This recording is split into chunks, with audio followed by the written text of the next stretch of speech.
Right, let's see how the casting is. I've got a fairly light southeasterly wind coming sort of in my face, over my shoulder a little bit, but it's not too bad. And the reason I've chosen this mark today is it's not particularly deep, but out in front of us here, you tend not to get the kelp heads. It just goes off a tiny bit deeper, and it means you've got that little bit more depth. So it's the first bait in the water. Well, hello, good morning, welcome back to the channel, and welcome to an episode out on the rocks this morning. We are up at Cresswell, just along from Snab Point. I'm going to be fishing probably, what time are we on? Hour and a half down to bottom water, maybe a couple hours back up. Fairly short session. We've got conditions are pretty good. We've got loads of colour in the water. We've got a little bit of a light southerly. There's probably maybe a 2, possibly 2.5, 3 foot swell in places where I'm looking further out. So there's a little bit of movement, which is good. We've got a reasonable sized tide. I think it's about a 1.1 ebb. I think tomorrow's the biggest of the fortnightly cycle. So this fortnight the tides aren't getting massive, but they're a reasonable sized tide. We've got carp sticks, coral sticks, wings, carp wings and frozen crab. This first cast has got some wings and coral carp sticks on it. Once my crabs thaw out, I'll get some crab on as well. So the wind is fairly light. It's 12, 13 mile an hour, something like that. It's not particularly cold. 11, 12 degrees maybe. I've only got my jumper on because I've not long walked from the car, and I hate getting hot when I'm walking. But it's quite a pleasant morning. Actually, I thought there might be one or two more people out, but I've got the place to myself, so I'm not complaining.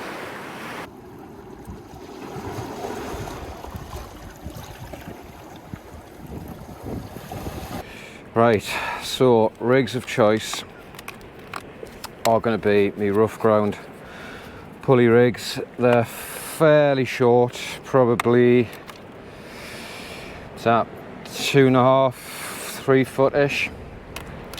Bottom end, we've got a little bit of sea on, but nothing too heavy right now, to be honest. So I'm going to go with 6 ounce gripper.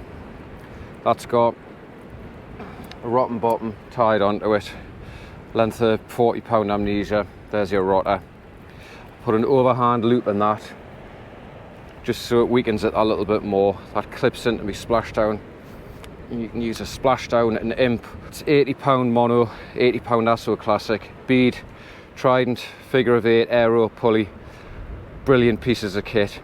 They work well with our fine 80 pound mono plus. You get that thicker diameter and you just get that little bit of resistance. Another bead, 195 pound power swivel. That is a 70 pound hook length. I've got it, and I'm using circles, with the idea being, if you're not familiar with circles, the hooks bend back in, so hopefully that keeps them out of the kelp. That's a Cox and Roll, I think that's a 1/0 or 2/0 circle, and that's a mustard fine wire 6/0 circle. You have seen us in previous videos use the mustard Aberdeen Viking and the 4/0 and 6/0. Really good hooks, still use them. Most circle hooks have got a very thick gauge, but it was actually Gary that put us onto these and said, oh, have a look at these. So buy them in from AD Tackle in Wallsend. Packets of, I think, 6 or 10, I'm not quite sure. So what I'm going to do is just simply, the cart's nice and frozen actually, just going to bind that on to pull that round so I'm not dripping cart all over me box. It'll be a good start. I've got some pretty fine wire elastic This particular stuff is in the plastic dispenser, which is quite handy. I have bought some heavier stuff, but I quite like using fine when I can, especially for wings like this, because it's less it's less sort of intrusive and it doesn't sort of rip through the wing. Ordinarily I'd bring squid. I do have squid in my freezer. Did I bring the squid? No, I didn't. Just looked at it and left it. Stupidly. Why I did that, I do not know. But anyway, we are where we are. So it's a bit of wing on there. And all I'm going to do, I was going to knock up a dongle rig actually, which is not a rig I use a lot, but for this particular bait it would probably work. But I already had rigs made up. I mean, the beauty of it is, because that coral is still frozen. I mean, you can see it's starting to thaw out in my hand. It's quite mild. It's about 12 degrees actually, so it's certainly not cold, which is why I've only got a jumper and t-shirt on. So I'm just going to bind that up. Lovely, messy but scenty bait. I can just go 1, 2, nick that through the top, pull that tight, clip that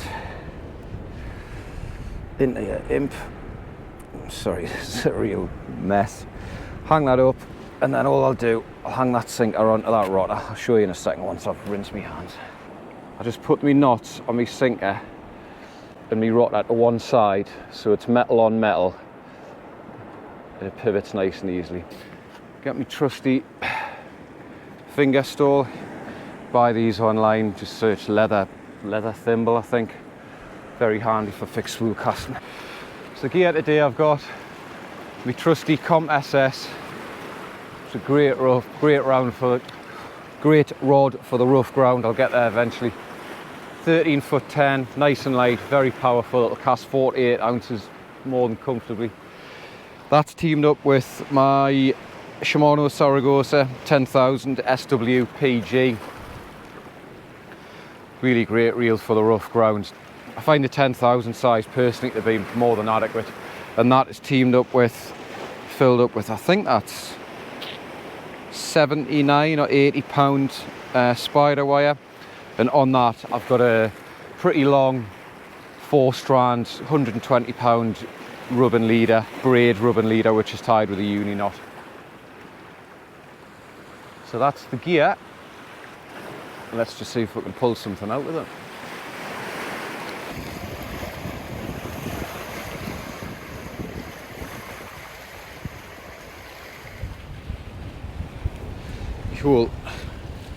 Cool rod just got pulled over there.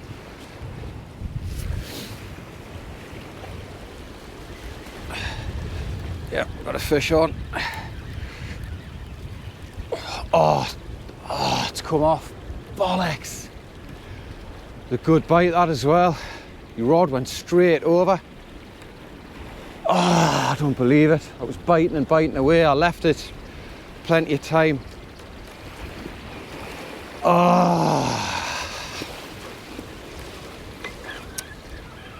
It's frustrating. Oh well, get another bait on.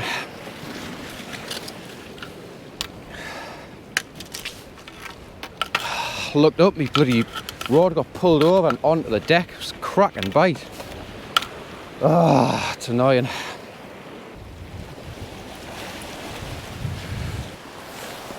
Bloody annoying that, like.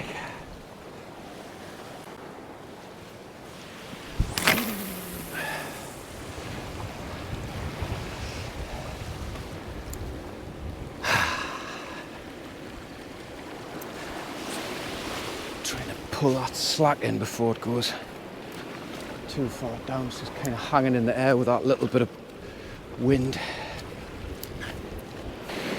John Courtman commented on YouTube and said, sea state tides are often mentioned, big tide, small tide, cuddle in the water, movement the water, build and sea, but I haven't come across anything that really explains exactly what's meant by these terms. In future videos, could you go into a little more detail, and then it would be much appreciated. Right then, John. So, sea state is, I mean, it might, I don't mean to state the obvious, but it's literally the conditions, the state of the sea. So today, for example, we've got, it's more, there's not really any kind of swell or ground swell. It's more, there's a little bit, but it's generally sort of chop on the surface, which is, instead of a big rolling swell like you get with a northerly, it's more of a shorter chop, and that's, generally speaking, unless you get a really big easterly, that's generally indicative of any sort of wind that's coming from the east. Sea state is basically the size of the swell, the waves.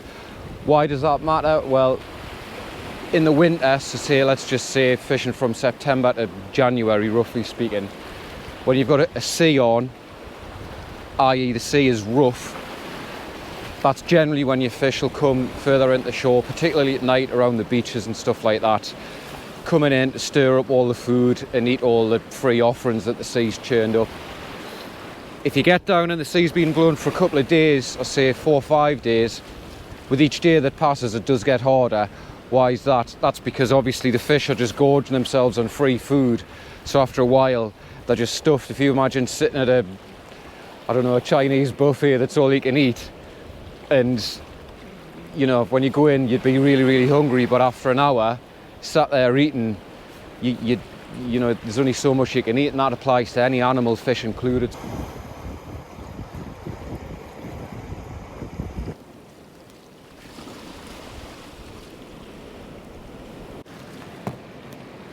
I've just had an absolutely cracking bite. I was getting a drink of water there and I heard me stand rattling. I looked up and the rod was bent over.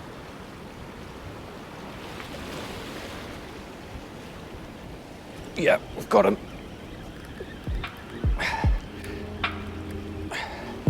Just got to keep him moving because he's gonna want to dive into that kelp like he's done.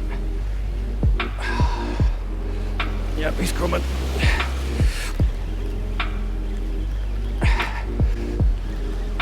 Come on, some big head shakes. Well, I don't think I'll move after all. Oh, no. He's gone into some kelp. Give that slack for a second. It's not that far out now, but kelp just drops off, and he's obviously just gone right into the thick stems of them.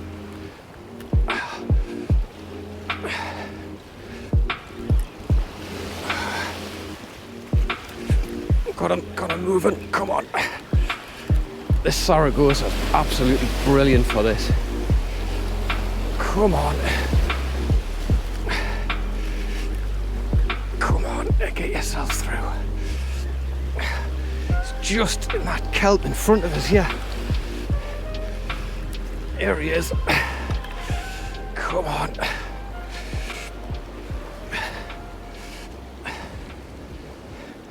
Oh, I can see him, he's just wrapped round a bloody kelp stem. He's literally in front of us. Come on.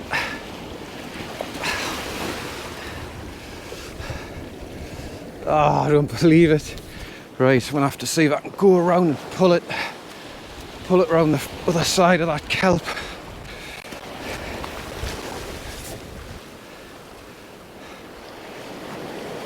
Yes. That's it. Oh.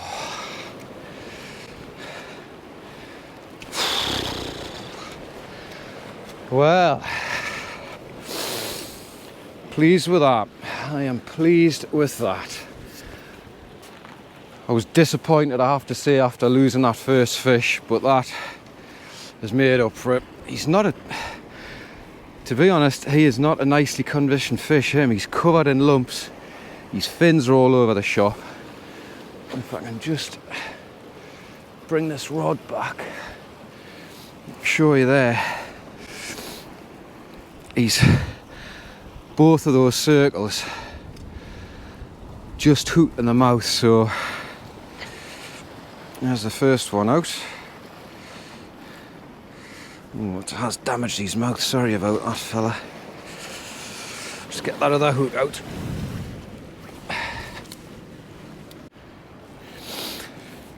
He's probably about 2 3/4. He might go 3, but I'm really pleased with that. Just hooked in the corner of the mouth on that circle, well, both those circles. Give us a nice bite, really fought through the kelp. So I'm going to put him in a rock pool, get him revived, get another bait out. Right, well, pleased with that. We're about probably less than 10 minutes off bottom water now. So I'm definitely going to have another chuck here. I might put it slightly further to my right because there is a little hole that I just fancy.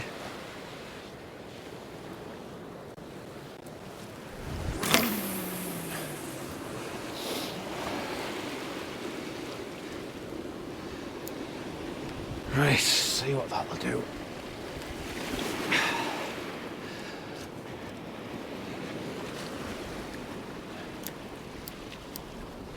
Just got to try and keep my rod tip out of some of the kelp heads that are starting to show, because as I say, we're right on bottom water, so it's better to keep your braid out of them. The bites today though, absolutely savage. When you're fishing in quite shallow water and you get a half, not a bad fish like that one, it's quite easy to pull your rod over, as it did at the beginning of the session before you know it. So it's exciting stuff though, that's why we do it. Obviously when your rings don't get smashed. Right, tides. So what you have every fortnight, once a fortnight you'll have a neap tide and a spring tide.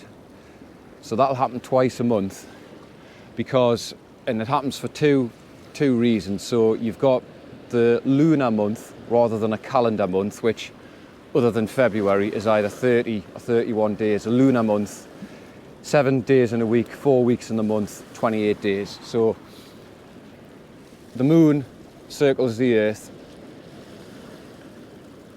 once every 28 days.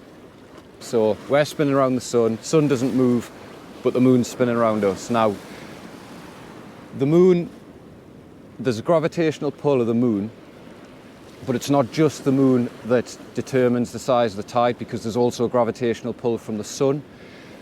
So what happens is, when you get, if you imagine, let's just say you've got the sun that's stationary, the earth's spinning around it, and the moon's spinning around the earth. Now, when you get the sun and the moon and then the earth, i.e. the sun and the moon are on, generally speaking, the same side of the earth, what that means is you've got the gravitational pull not only of the moon but of the sun as well, so there's a lot more pull. So on those times there's a lot more tidal range being the distance that the tide moves in and out, or up and down if you're on a harbour that doesn't dry out, for example.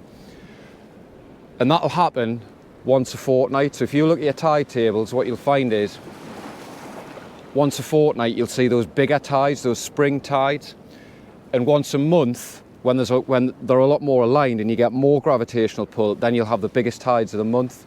And you might look at, if you're in the northeast, a big tide might be 5.4 metres, for example, at high water, and it might be 0.3 on the ebb. So that's your fortnightly cycle. So on the other fortnightly cycle, when you've got sun on one side and moon on the other, there's a lot less gravitational pull, because you've only got the pull from the moon on one side and the sun on the other. So what happens is the range of the tide is much smaller, i.e. it doesn't come in as far and it doesn't go out as far. So high water might be 4 metres or even 3.9. Low water might only be 2 metres, so you've got less than a 2 metre range when it's moving. Those smaller tides are also referred to as slack tides, and those spring tides are referred to as big tides. Generally speaking, certainly for this sort of fishing, when you're out in the rock ends, not all marks, because some marks, smaller tides better because it retains the water. Some marks can just empty out too much, but generally speaking, a bigger tide, so around about 1 metre, is better for your rock ends, simply because A, there's more tidal movement, it's likely to fire the fish up, but B, because you can actually access the marks. The further the tide goes out, the bigger the range of marks are that you can actually fish. So hopefully that explains the tidal, big tides, small tides, etc. I mean, obviously you can find all of this stuff online and there'll be people and books that can explain it a lot better than I can, but that's how I would kind of articulate that to you, so hopefully that helps.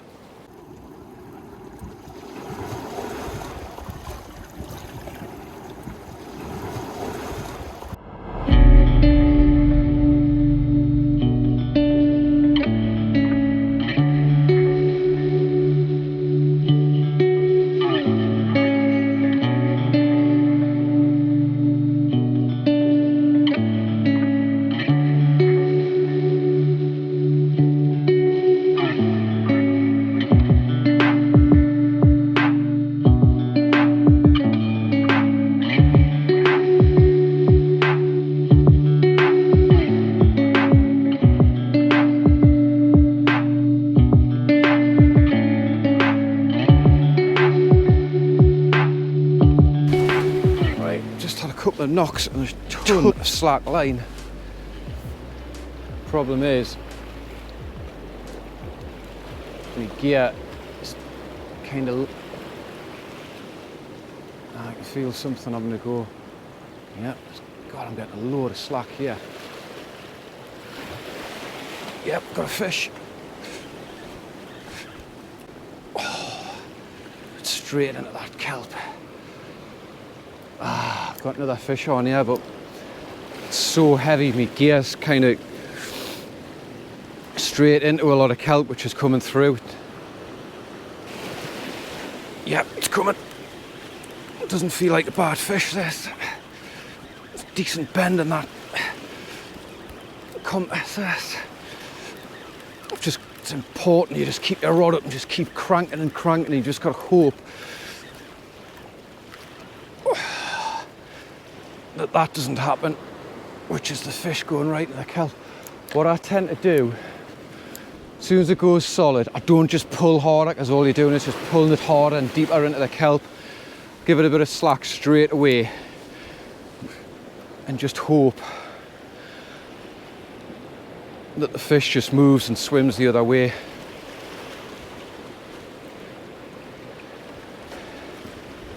Doesn't feel like a half bad fish, to be honest. Is that gonna move? Yes. Come on. Yes, he's moving. Just need to get it past that line of kelp. Come on, come on, come on. That's it, he's on the surface.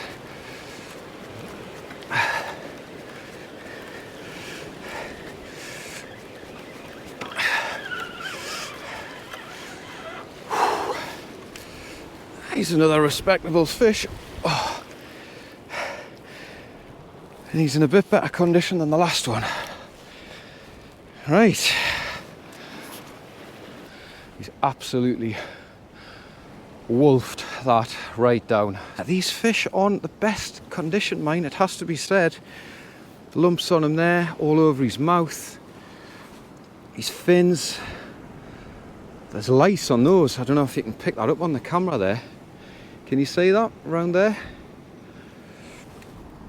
Yeah, he's lumps on him there. I don't know what this is. If anybody knows, it would be really interesting to understand, but probably similar stamp, slightly smaller than the first. We'll try and unhook him and get another bait out. So that was on the wing, crab and coral. God, for a cod, he's got some seriously big teeth. But anyway, pleased with that. Let's get another bait out. Right, because I didn't have another bait ready and I'm eager to get back out. I've just gone for a double coral stick bait, and I think on this one we're just going to chuck it straight out and not go as far. Just plop it into the hole in front of us and just see if anything's there. Get a firm footing first, of course.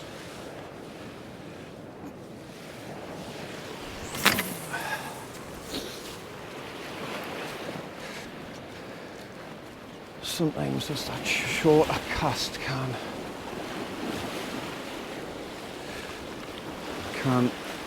pull fish out. Right, so colour in the water is, again, quite simply, it is what it is. If you go down to the beach or down to a harbour in the middle of summer where it's been quite flat, and if you're on the east coast, a westerly wind will generally flatten the sea. You look down in the water, you can see through the water to the bottom. If you're lucky, you might see fish swimming around. So that is when the water would be clear. When there's colour in the water, basically if you imagine stirring a thick cup of coffee or hot chocolate and you go down to sea and look like it is today, that's what it's meant by colour in the water. Why does that happen? Generally speaking, because there's been a big blow, all the sediment within the local beaches or whatever is under the rocks has been stirred up and thrown around into the water, and it's not till that sediment clears down when you get a calm spell that the clarity will reappear in the water. Algae blooms sometimes around the summer can also have an impact on the colour of the water as well, but generally that's what's meant by that. The building sea is basically when the sea is building, it's getting rougher and rougher, bigger and bigger. So you imagine a house being built. Initially you've got the foundations, then the damp-proof course, and then everything on top of that. It's getting built up, it's getting bigger, so it's the same as the sea. How do you know that? You go onto your Met Office or your Wind Guru or Windy app, whatever you use, and if you look throughout the week, say the wind's going westerly, so as you look at it going left to right, but then as the week goes on, it's starting to go more northerly, so going top left to bottom right, and then swinging northerly, top to bottom. That wind is going to get stronger and it's going to turn from the north, it's going to build the sea, and that's what's going to happen. So it's just a case of getting familiar with looking at forecast maps and apps, well not maps, sorry, but apps, understanding wind direction and understanding the impact that that has on the sea. And once you start to understand that, along with the tide, which marks you want to fish, how that mark fishes, best thing to do is just don't boggle your brain with trying to learn 10 marks, because you'll end up fishing all of them and not learning anything. Fish one, maybe two, in different conditions, different tides, different sea states, different water clarity, and over time you'll learn. Or if you've got a pal that goes fishing who's a lot more experienced, tag along with him or her. And yeah, the other thing I would urge anybody to do that's getting into it, join a club. There's some absolutely outstanding anglers in a lot of the clubs in the northeast, and if you go to those club matches, attend them regularly, support the clubs, you'll learn a hell of a lot. So hopefully, John, that explains that, my version of it anyway.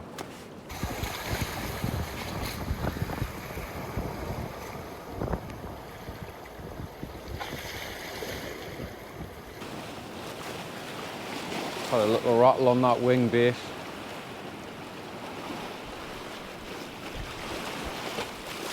Definitely something having a look. Give it another minute. Cast. We've got a bit of weight on here.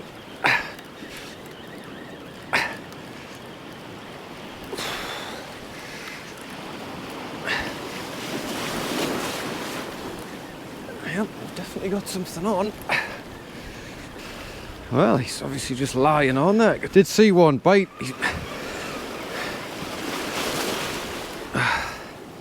Slightly smaller fish. Was fish number 3. Again, strange. Slightly, not as much, but these strange marks on them. I'd love to know what it is. Both those circles just doing the damage right in the nose there, so that should come out pretty easily. Smaller fish, nice eating size, but he'll go back. Whoops, come on. A little bit of blood, that's just from his mouth though. There's nothing on his gills. He's fine otherwise. He'll go back no problem. So there we are, fish number 3, probably 2 1/4. He might nudge 2 1/2.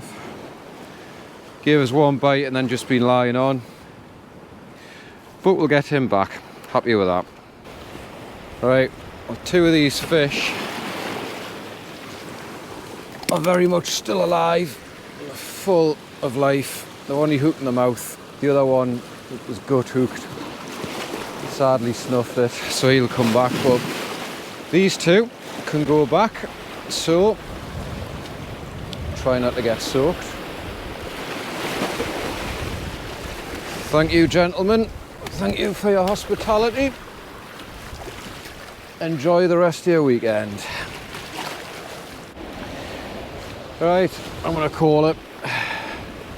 It's an hour and a half into the flood. We've got absolutely nothing on that.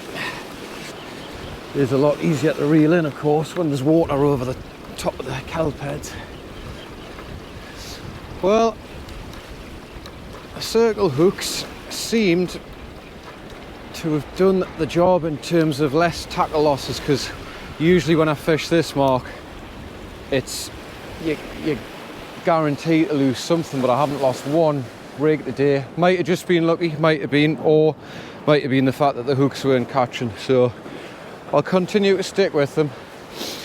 But anyway, hope you've enjoyed that. It's been a pretty short but pretty productive session actually. I've had 3 fish, lost the first one. Fish seem to be taking all sorts of, well, crab base baits, crab, peeler crab itself, coral sticks, wings. Nice little bit of bump on, loads of colour, decent sized tide, so thankfully it did the trick. So I'm going to get myself packed up, get cleaned up, get that fish filleted, and then head away up the coast tonight. So hopefully you've enjoyed that. As always, thanks very much for watching. Tight lines, keep fishing. We'll see you on the next one.